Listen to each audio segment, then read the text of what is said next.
Hi everyone, it's Kay from Kay's Creative Home. Today we're going to be making these two petals I just showed you in order to do our mermaid wreath. We're going to start by cutting 6-inch pieces of this 6-inch deco mesh from Dollar Tree, and I'm going to be using blue, lavender, and pink. And we got quite a few to cut. In the end, I'm not even sure how many petals I've made. I'll try to go back and count them and let you know later in the video. So while we're counting that, let me tell you what our supplies are. We're going to be using the mermaid wreath frame from Dollar Tree, 2 of the pink mesh rolls, 2.5 of the blue, and 2.5 of the lavender rolls of mesh. And then we're going to use some zip ties, and we're going to be using this purple, pink, and checked blue ribbon that I got from Sam's Club. So like I said, we're cutting 6-inch pieces, and then I'm going to form this petal. I believe this petal has a name, but I can't remember it. I'm going to be modifying it a little bit anyway because I'm trying to use Dollar Tree mesh, and when I do that, I try to keep all of the raw edges inside so that because it ravels so bad. So let me finish getting these cut, and I'll be right back with you. So what I'm doing to make my petal is I take a 6-inch piece of the mesh, fold it in half lengthwise, then I kind of make a triangle here meeting at the center point, tuck each side in and kind of scrunch it together, and I made a petal, and then I just put a rubber band at the end.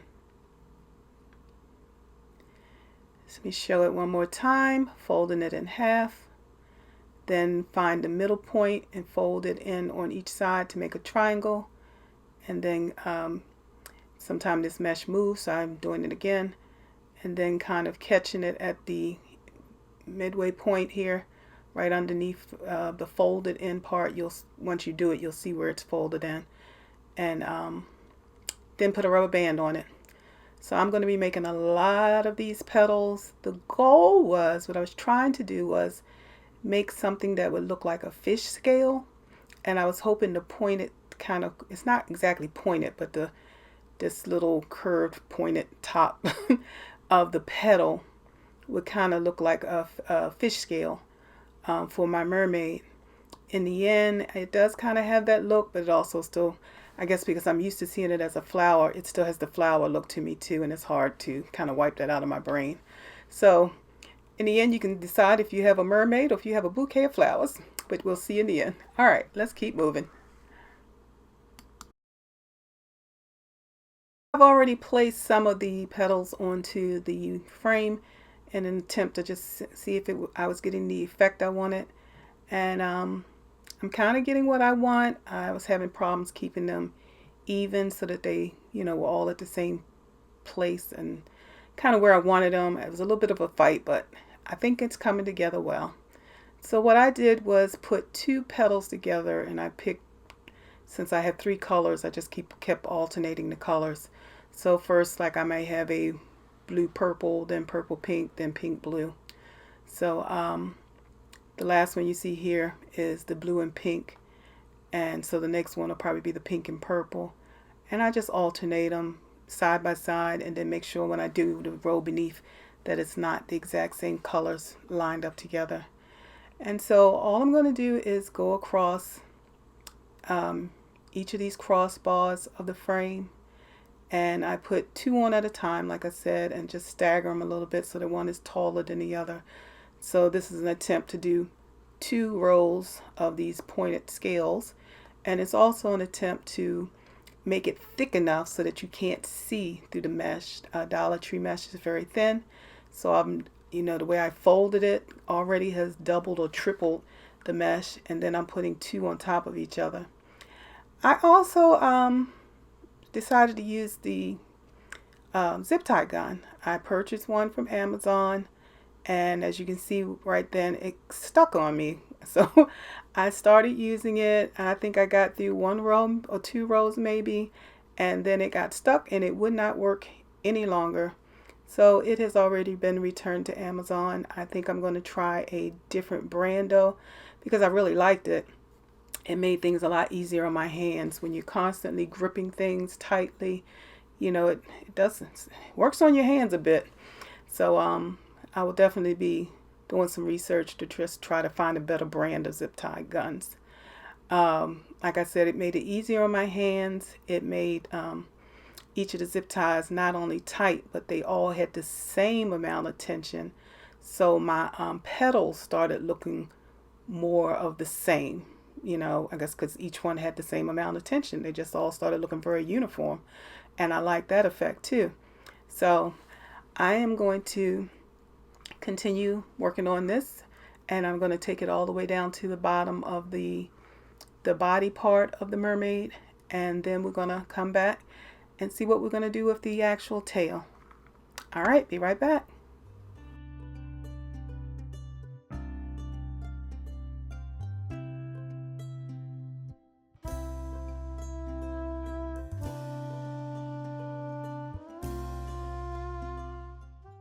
So the next thing I'm going to do is called a rolled petal. At least I've heard some others call it a rolled petal.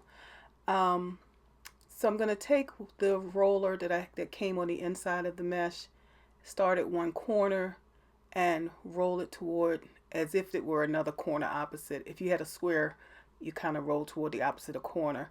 I cut these pieces at 12 inches because I wanted this rolled piece to be really long. So it's not a square, but I still did the roll at a kind of an angle, a diagonal.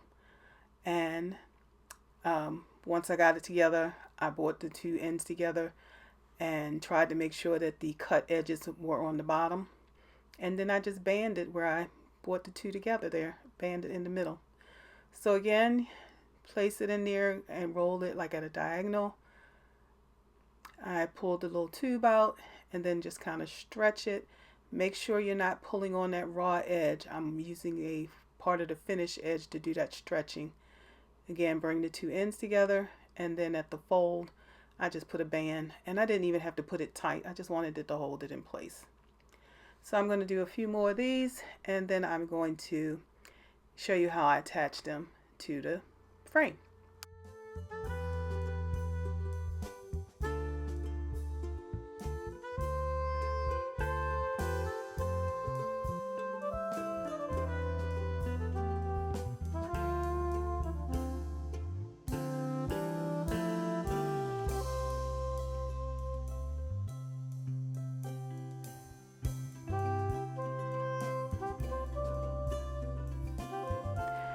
So I'm going to attach these rolled petals by, again, just zip tying them on. I'm going to go, this tail has 6 wires coming down, and I'm going to go across all 6 and add petals, make a bottom layer, and then I'm going to come above that, make another layer, and above that, make a third layer until I meet up with the petals that I have on the body of the mermaid. For the tail, I'm only going to be using the blue and purple because I want it to be darker and so it's distinguished from the body, and it has a different shape too, so that helps. But the body, I want it to be brighter and prettier, so that's why the pink is mixed in there. So again, I'm just gonna keep attaching these rolled petals on until I get all the way up to the top, and then we're gonna move on to the next step. Now, if you're enjoying the video, don't forget to give it a thumbs up, and please share it with others. I'm really trying to grow my channel, and when you do that, it helps a lot. So I would appreciate it if you do that. And also, if you're on a family member, don't forget to hit that button and ring the bell so that you can become a member of the family. All right, so let's get this section done, and then we can move on.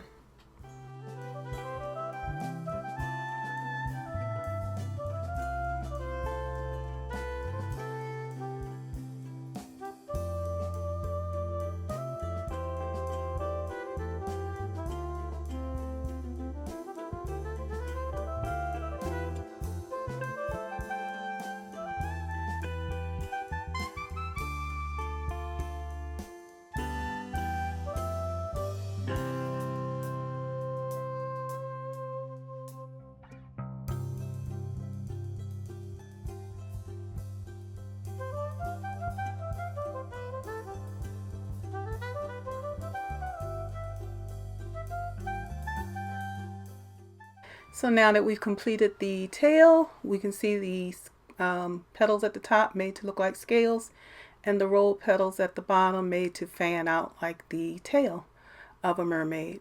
Okay? Alright, we're going to move on to the next section where we have to hide where they meet up in the middle. Let's make a bow. So for my bow, we're going to start with this 2.5 inch wide ribbon. It is from Sam's Club. I believe all my ribbon today is from Sam's Club. And I'm going to make use 6-inch tails and 6-inch loops because that's the widest ribbon I have. I'm putting that on the bottom. And then the next color here, we have the purple. And now I'm doing 4 loops. Again, a little slightly smaller than the 6 inches because I'm going to start decreasing the length of my loops as I go up so that you can very easily see each loop that's a part of the bow. And next I'm doing the pink, and again getting a little bit smaller. So I believe like my blue may have been 6 inches, the purple may have been like 5.5, and the pink is probably around 5 inches for the loops. The tails still come out not quite 6 inches, but still a little bit further than the 5 inches. So next I'm just putting my zip tie around the center and lifting it up off of the bow maker, adding my pipe cleaner in the back so I have something to attach it to the wreath with. And then we just want to shape our bow, making sure each loop is visible and fluffed up really nicely. And I've got to trim that zip tie on the back. And then we'll be ready to attach it to the wreath. You can see I just pulled it real tight, that zip tie, and clipped it off. And we're going to fluff it a little bit more because you know I like to fluff forever. And then we'll get it attached to the wreath.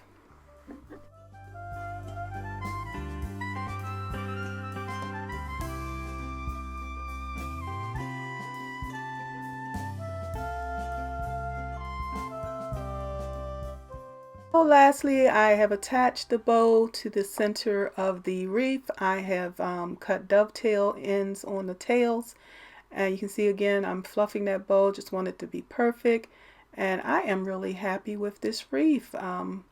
For me, the upper petals came out a little fuller than I wanted them to be, especially when the petals where I used the zip tie gun, they got really tight and snug. So the only thing I wish had been different is that I could have used that gun the entire time so the petals would be more uniform. But overall, I'm really happy with how it came out. Some petals are fluffier than the others. The tail is nice and wide and nice and full. If you do this type of tail using that Dollar Tree mesh, remember it will fray. So you'll have to be very careful not to handle it too much. Alright, let's share some pictures with you of the final wreath. I thank you for spending this time with me, and I'll be talking with you again real soon.